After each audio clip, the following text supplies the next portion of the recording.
So now we're going to move on to sort of the final section, which is about so how do we support young people to improve body image? We're going to cover a few different things, a few different strategies to do this. So introducing curiosity into discussions that we might have every day with our young people, consider the environment, challenge negative thoughts, those negative thoughts that we saw in the video, lots of young people will be having, support them to challenge them. And if they can't do it in front of other people, we'll teach, how they might be able to do it in front of a mirror. Using kindness and compassion, an exercise called quick comebacks, which is another great way to start breaking down those the language which is unhelpful, and being aware of external factors as well. So just on the topic of being curious, of course, I think that begins at the discussion level with anyone, let alone just young people. But these are just some ideas of how to prompt that curiosity, I guess, throughout conversation in the home. So, what are we told about the ideal body image? Have that conversation with a young person. What do they think is the ideal body image? Is that the ideal body image? Is that what you as a parent or what their friend might think is the ideal body image? It's just about, I guess, focusing out some of that information from a young person around what they think the ideal body image is, and then challenging that a little bit. Where's it come from? How is it promoted to us? They'll probably tell you it's social media. And again, it's just about challenging, I guess, some of the ideas around social media as well. Is it all real? Is it all fake? That kind of thing. Asking how messages from social media, friends, family make them feel. So ask them, how does that make you feel? Make it emotion based, make it a very sort of, sometimes these conversations can be quite intimate and personal, and it can be hard to, have those discussions. I think from a personal viewpoint or just from a parental viewpoint as well, you can probably resonate with having some sort of body image challenges yourself. I know personally I can, and it's hard to open up and have those discussions. Especially sharing how you feel about them makes you very vulnerable. What happens if you're unable to reach the ideal? So the consequences, I guess, of not meeting the ideal, do they not feel like they'll be as successful? Will they not have as many friendships? And again, just challenging some of that and just, I guess, focusing on the positives of what they are achieving, whether they're doing well in school or whether they do lots of extracurricular things. And what might be a more helpful way to think about their bodies as well. Again, putting that positive spin on things, but thinking, what does their body enable them to achieve? What are they able to do with their bodies? Are they able to do all of the things that they want to do? Because I think we don't really give enough light to that from day to day as well. I'm also guilty of this. So it's really helpful just to be curious and have some of these conversations with young people, and maybe trial them out yourself on other people before you try with your young person in particular, because they're not the easiest conversations to navigate, and there's no right or wrong necessarily. It's just about practicing. So yeah, there's some ideas to try with at-home discussions. And then just thinking about the environment in general. So just kind of what kind of what your young person might be seeing with interactions within the home, or if you're visiting family or friends. And so thinking about talking about positive role models as sort of just a regular thing, talking about thinking about Emma Thompson, the actress, the British actress, is a great role model when thinking about body image. She talks all the time about how much time and energy people spend wasting on thinking about body image, and if we could just put that energy into something else, how wonderful our experiences in life could be. So she often talks about, this is just a vessel. I don't get to take this with me when I die. This is the one I've got. It's the only one I've got. Let's do it. Let's live. Let's have great experiences. Let me throw myself into everything. There's loads of interviews and things on online. So just talk, not just her, obviously, lots of other people. Accepting compliments, that's a tough one. I think we're all kind of guilty of someone saying, "Oh, your hair looks nice today." And, oh, does it? I'm not so sure. And just thanks. So as we sort of mentioned earlier on, it's not about eliminating body image talk. That's not possible, not realistic, and that's not the aim. It's about balance. And that's okay. It's okay if someone notices, "Oh, your hair looks nice today. Oh, I like that new outfit." But then we also need to just go, "Oh, thanks." So trying to model that for our young people. Trying to move language away from talking about weight and shape and just talking about strength and being healthy and being comfortable and being strong. So just trying to shift the language a little bit. Normalizing diversity around appearance, that we're not all trying to look the same way. That's a really, really, really important message. We're not all trying to look this way. We look the way we look. If we're just living a balanced life, we look the way we look as individuals. And promoting values that around what's actually important is how we are as people, that we're kind, that we're compassionate, that we're hardworking, that we're good listeners, that they're the values that we really want to hold up as sort of the most important. Yeah, so I'm sure there are others that you can think of and share with one another. So, challenging negative self-talk can be done in a few different ways. This isn't the only way, but this is just a strategy that we would recommend today on how to challenge some of that negative talk that we maybe saw in that video earlier on. That some of the scripting that you might say to yourself that might be quite negative, or your young person might say to themselves as well. This is an exercise that can be tried to try and combat some of that. So the idea is you pop yourself in front of the mirror and you focus wholly on the things that you like about yourself in the mirror. And I do actually recommend trying this as a parent and carer yourself before sort of introducing it to a young person, because it is quite a difficult thing to do. And it can, a lot of people have said it can feel vainglorious, it can feel sort of image focused, it can feel very big-headed.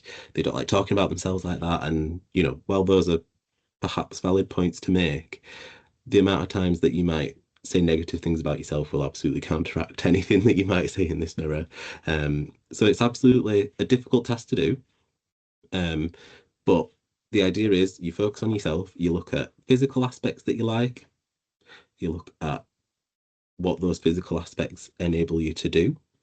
And you can include personality, character traits as well. So if you think you're kind, go ahead and say it. If you think that you're strong, go ahead and say it. It can be physical, it can be obviously personality and character based. One thing that you can do to help support this, particularly with young people as well, use post-it notes, stick them to the mirror. They act a bit more like positive affirmations then, so they don't necessarily have to be present in front of the mirror saying anything. They might just pass the mirror and think, "Oh, yeah, I did write that nice thing about myself. I'm going to give a bit of time and thought to that." Maybe when they are in that moment of looking in the mirror and thinking, "Actually, I don't like the way that I look today," or, "Someone said something to me yesterday and I don't feel great about it." If they keep a collection of those post-its on the mirror, obviously not covering the whole mirror because that defeats the object of the mirror, but just having those dotted around the mirror can help reframe some of that thought in the moment, and help ground them and bring them back to, actually, I am a nice person. I do have all these good qualities about myself. So yeah, it's just something for you to try as parents, carers, and also recommend to young people as well.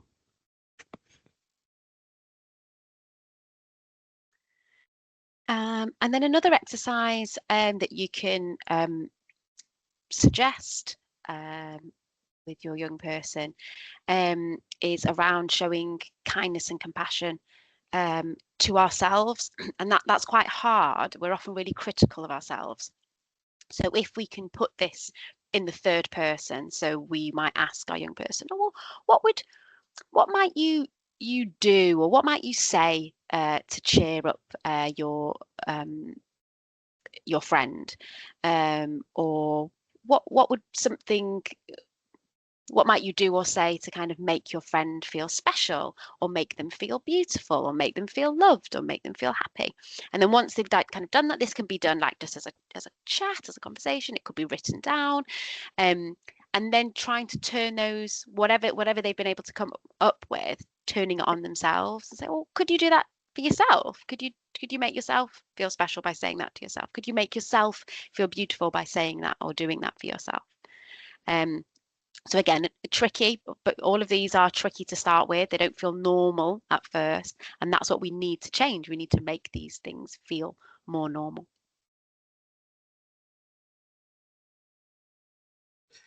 Another thing that can be really impactful when sort of challenging negative body image statements can be quick shutdowns. Essentially, these just don't engage with body image focused chats at all, and typically are very powerful when you might be having conversations with young people who do express a lot of negative body image comments. So quick shutdowns. In this scenario, I'll be person one and Camilla will be person two. And we're just going to exemplify how you might sort of approach this kind of conversation. Um, so Camilla, I can't do yoga because I'm too fat to wear gym clothes. Oh, I don't think people are there to look at each other. Well, I'm definitely not. Come on, let's just go and have a good time. I saw this new diet trend on Instagram. Do you want to do it with me? I think I'd prefer just to focus on like eating healthily and spend time having fun in the summer. Come on, like let's book something to do. So they're just two examples of how you can quickly shut down that first statement, which is obviously quite image focused, diet focused, weight focused. Obviously, Camilla came back with a quick shutdown, which was very focused on something else, on either health or sort of enjoyment activities. And it's a difficult thing to do because I think naturally, parents, carers, you want to gravitate towards being, oh no, you're not fat, you look great in those gym clothes. But it kind of just reinforces that image focused chat. It's much better to say, no one cares about any of that. Let's just go and have a nice time. It can really help deflect some of those conversations. And if, I guess young people aren't getting that narrative of if I voice this opinion, I'll get this response, this reassurance. It kind of deters having that negative body image chat in the first place. Again, difficult thing to do. And, obviously Camilla and I had the statements here today. But it's just something to be conscious of. Think of a way to quickly shut down those negative statements from your young person.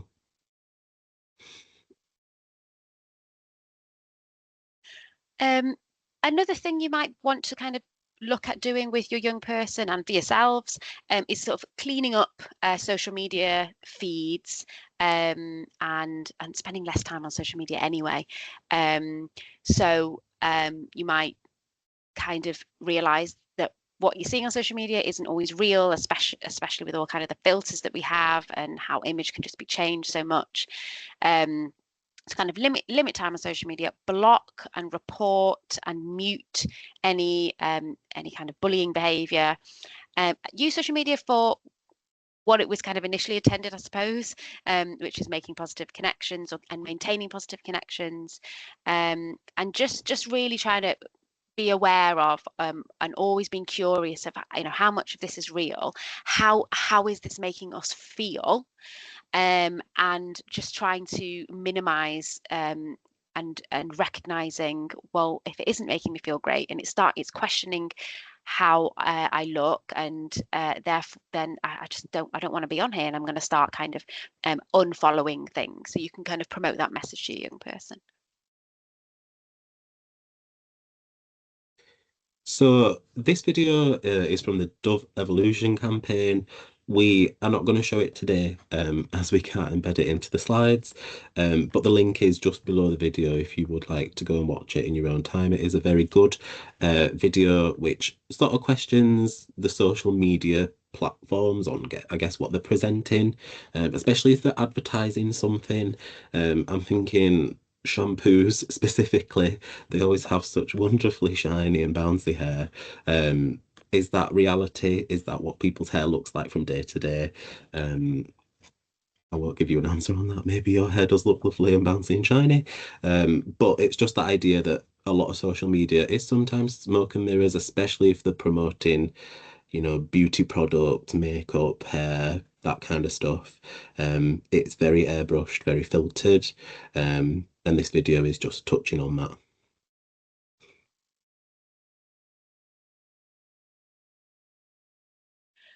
So there may be times when you feel that you do need to seek advice about your young person or a young person, and you do have concerns that maybe there's been some sort of body image difficulties, and this is developing into some unhelpful, concerning behaviours. So if you've noticed rapid weight loss or rapid weight gain, that exercise has become a bit obsessive, obsession around calorie counting and food intake, maybe an increase in anxiety, in low mood, in low self-esteem. Gender discomfort as well might be playing a factor. And just sort of maybe a young person's daily functioning is changing and becoming less, and that there's just a big focus on what they look like. So in the first instance, you could speak to your GP, you could ask the school to speak to the school nurse, you could approach the senior mental health lead in your young person's school, who will be able to make referrals to the services that your young person's school have access to. So we, as the secondary mental health support team in Trafford, are in most of the secondary schools in Trafford. There's still a couple that we're not in. So they may make a referral to us. If you're a primary school, your young person's primary school might have place to be. It may need stepping up to core CAMHS, the Child and Adolescent Mental Health Service. It may be 42nd Street, it may be the school counsellor, it might be KEDS, which is the Community Eating Disorder Service. But all of this you can discuss with your young person's school or the GP, and they'll kind of signpost to the appropriate service and make necessary referrals.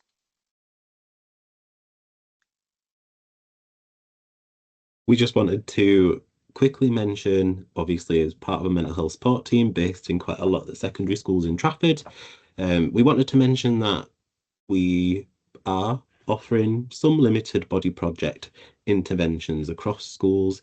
A number of the not trainees, that's the wrong statement. A number of the team are trained in the body project at this point in time, and it is an evidence-based group intervention developed in the USA. And it's an intervention designed to promote body acceptance and body positivity, hopefully to combat some of that potential disordered eating that might come as a result. As I mentioned, practitioners in our team are trained. Camilla and myself are both trained.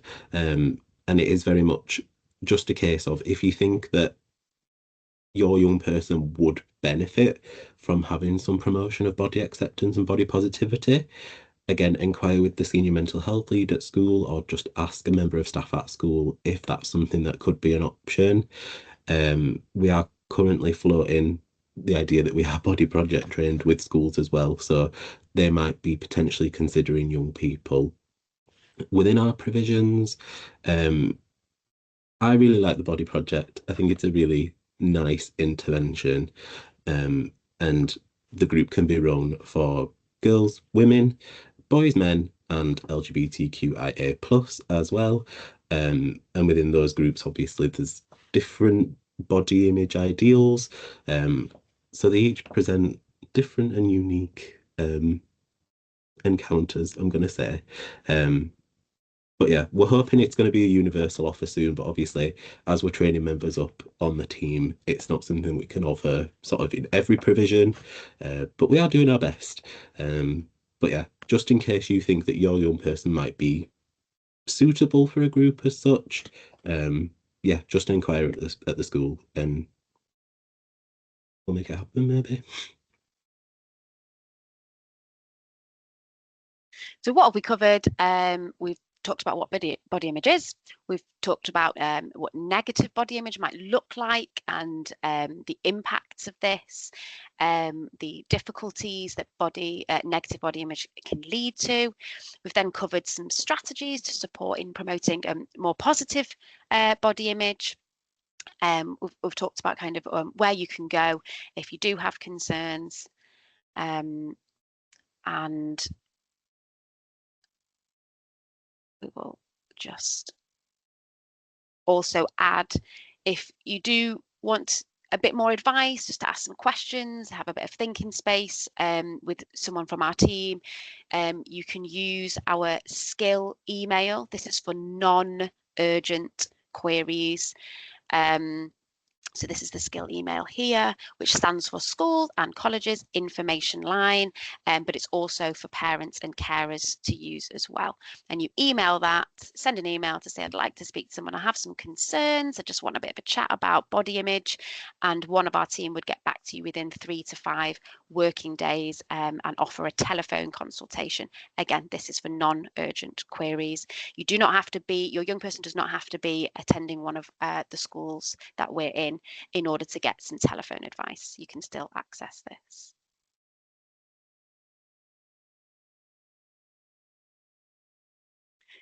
So thank you very much for watching this webinar today. We hope that it was helpful. And if you do have any queries, you can contact us. Lovely. Thank you. Bye-bye. Bye-bye.